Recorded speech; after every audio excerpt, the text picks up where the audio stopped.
The wind at the rail station carried the scent of dry sage and scorched iron, sweeping through June Thorne's dress like it meant to reveal what wasn't hers.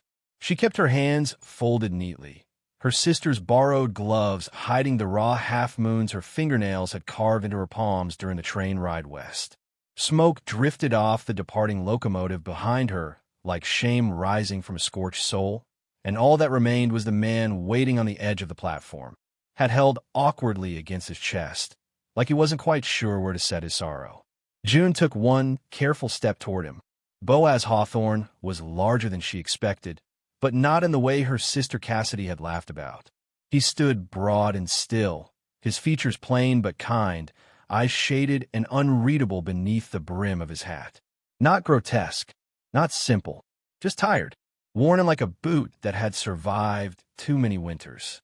"You're Cassidy?" he asked, voice low as a creak beneath a bridge. June nodded once, the lies sitting like gravel behind her teeth. "Yes, sir." He didn't smile, just looked at her a moment longer than was polite, then turned and reached for her satchel like he meant to carry it, thought better of it, and instead motioned toward the wagon. "It's not far. Hour, maybe, if the river's low." They rode in silence through a land as wide and watchful as her conscience. The fields lay brittle with heat. Mesquite trees hunched like old secrets, and buzzards circled something dead on the road behind them. June stole glances at him. Boaz with his weather-creased hands, the thick cord of his neck, the way he chewed the inside of his cheek when thinking too hard. He wasn't the man Cassidy had described in her letters. No booming laughter, no greed in his gaze. Just a quiet man, alone too long. The ranch rose out of the dust like a half-finished thought. A whitewashed house slouched beside a barn with its ribs showing. The fence leaned, but the gate swung open smooth. Chickens scattered at their arrival, and a dog too old to bark limped out to inspect her hem. Boaz led her inside with a muttered, "It's clean, but it ain't much." The front room smelled of horses and dry timber. There was no lace, no flowers, no sign of a woman's hand. Only order. A battered Bible lay open on the table. A stew pot still steamed from the morning. He didn't offer her the master bedroom. "You can have the guest room," he said, already walking away. "Ain't right to presume nothing, till it is." That night, June lay staring at the cracks in the ceiling. Crickets scraped at the window glass. Her sister's letter, creased and bitter, was folded in her coat pocket, but she dared not reread it. She knew every word. "I won't marry that pig. I won't waste myself on a man who sweats through his collar. You want to save the family, go in my place." And so she had. Half white, half Comanche, entirely no one's first choice. The next morning, Boaz didn't mention the wedding. He handed her a basket and nodded toward the chicken coop. "If you're staying, reckon you'll want eggs." She gathered the eggs, cooked them the way her grandmother once did.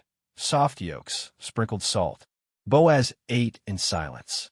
She noticed the way he held his fork, careful and deliberate, as if afraid he might scare the food away. When he left for the stables, she washed the dishes and swept the porch, more to earn the silence than anything else. In town a week later, June saw the stairs. Mrs. Liddy Cray, owner of the boarding house, leaned in with a curl of lip. "Ain't she the one," they said, "took her sister's place?" she whispered to a woman shelling beans. Boaz heard it too. He stood beside her, paid for the flour, and left without saying a word. No defense, no hand offered. June followed him out with her back straight and face blank, heart hammering like hooves on hard clay. By the third week, she began to plant herbs in the dry strip near the shed. Not to feed them, just to grow something. He noticed, built a little fence around it out of salvaged planks. Didn't say why, just hammered until it stood. She didn't thank him aloud, but made cornbread that night with more honey than needed. Sometimes she caught him watching her when she fed the chickens or hung clothes to dry. Not with hunger, with something more tired, more wondering, as if trying to memorize the shape of something he didn't understand. One evening, after the sun sank like a bruised peach into the hills, a summer storm rolled in. The sky cracked open. The oil lamps sputtered and died. She reached for the stairs in the dark and missed. Her foot slipped. Boaz caught her with both arms, sudden, strong, steady. She froze in the circle of him. His shirt was damp from sweat from rain. She could feel his breath against her cheek. For a moment, the house was silent except for thunder and the soft sound of their breathing.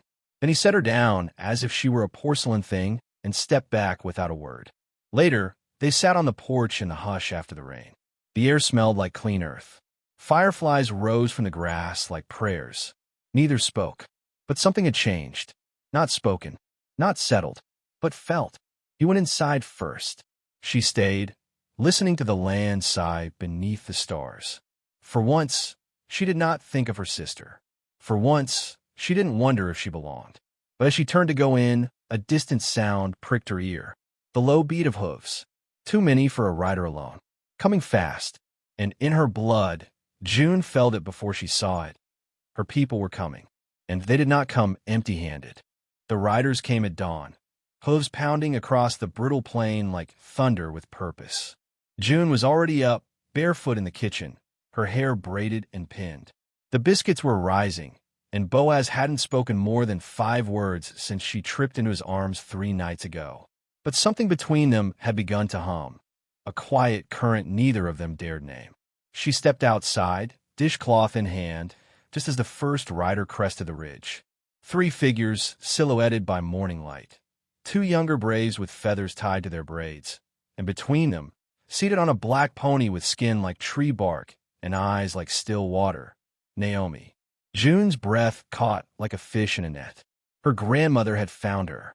Boaz came out then, wiping his hands on a rag, stopping short beside her. His arm didn't touch hers, but the tension of his presence was a rope she could hold on to. "They yours?" he asked. She nodded once, then stepped forward. The riders dismounted. The young men stood back, but Naomi didn't wait. She walked straight up to June, weathered hands clasped behind her, and looked at her like one might examine a field left untended too long. "You left your name behind," Naomi said softly, words thick with time. "Will you take it back now?" Boaz remained still, the only sound the flap of chickens startled into hiding. Naomi's gaze slid toward him, reading him as easily as the stars. "I didn't leave it," June whispered. "I thought I didn't deserve it." Naomi said nothing more, just turned and left a bundle at the porch, her medicine pouch, a worn blanket, a comb carved from bone. Then she mounted again and rode back the way they came, the braves flanking her like wind around a flame. Boaz didn't speak. June didn't explain. The silence between them thickened like storm clouds waiting to be named. That night, she packed her shawl and folded 2 dresses into her satchel. She couldn't stay. Not with the town whispering louder now. Not when Boaz hadn't asked her to. She was a stolen name, a shadow of another woman. Even if he had started to see her, not Cassidy, not a bride, but June, he hadn't said it. In the morning, he found her by the fence he'd built around her herbs. "You leaving?" he asked, voice steady but not cold. She kept her back to him. "The town thinks you were tricked. They say if you stay with me, they'll try to take the land. Say I'm not your legal wife." He didn't respond. The silence stung more than a slap. "I didn't mean to fool you, Boaz," she said. "But I don't want to go back either." He stepped closer, voice low. "Why didn't you run when you had the chance?" "Because you were kind, and I've never known that before." Something in him shifted. But instead of words, he walked away. The screen door creaked shut behind him like a missed opportunity. By Sunday, the whole town had caught the scent of scandal. Liddy Cray said it plain outside the church, her arms folded over her bosom like a dam holding back venom. "That girl ain't the one he sent for. If you don't fix it, the town council will." Boaz didn't respond, didn't defend her, didn't show up to church at all. June waited beside the wagon for hours afterward, pretending to admire the sky, her satchel hidden beneath the seat. She didn't want to go, but she couldn't stay where she wasn't claimed. The next morning, something changed. It began with a sound. Hooves again, but slower, deliberate. And when June stepped outside, she didn't see Naomi alone. Behind her rode 5 members of the tribe. One carried a woven bundle. Another, a carved saddle with a feathered cinch. One held a bundle of corn and squash, and another, a long pipe wrapped in blue cloth. They came not as visitors, but as witnesses. Naomi dismounted, motioned, and the gifts were laid on the ground before Boaz's porch. "We honor him," she said to the wind, not needing to raise her voice. "He gave shelter to one of ours. He did not take. He did not shame." Mrs. Cray, standing at the fence with half the town behind her, let out a scoff. "This ain't your land to bless." Boaz stepped out then. He was wearing his best shirt, the one June had mended, and he walked with slow certainty down the steps. His face held no apology, just gravity. "She wasn't the woman I sent for," he said to the crowd. "She's better." He turned to June, and for the first time, put his arm gently, firmly around her shoulders. "She's staying." The silence that followed was deep and bright, like the space between lightning and thunder. Naomi nodded once and mounted her horse. The riders turned and began back toward the hills, gifts still lying in the dust. Not given to the town, only to him. Later that night, June sat on the porch, the carved comb in her lap. She hadn't spoken since he touched her, not out of shock, but reverence. Boaz came out with 2 tin cups of coffee, sat beside her without a word. She looked at him. "Why now?" He sipped, then said, "Because I realized I was already proud of you." Her throat tightened, even with the shame I brought. He shook his head. "You didn't bring shame, June. You brought me home." And then, finally, he said her name. She replied, soft as dusk, "Boaz." They sat as the crickets sang, the ranch quiet under the shelter of stars. No kiss, no vows, just the quiet sound of 2 people finally knowing one another. But far beyond the porch light, across the plain, smoke curled into the sky, signal fires. And in that distant flame, something stirred that would not be so easily put out.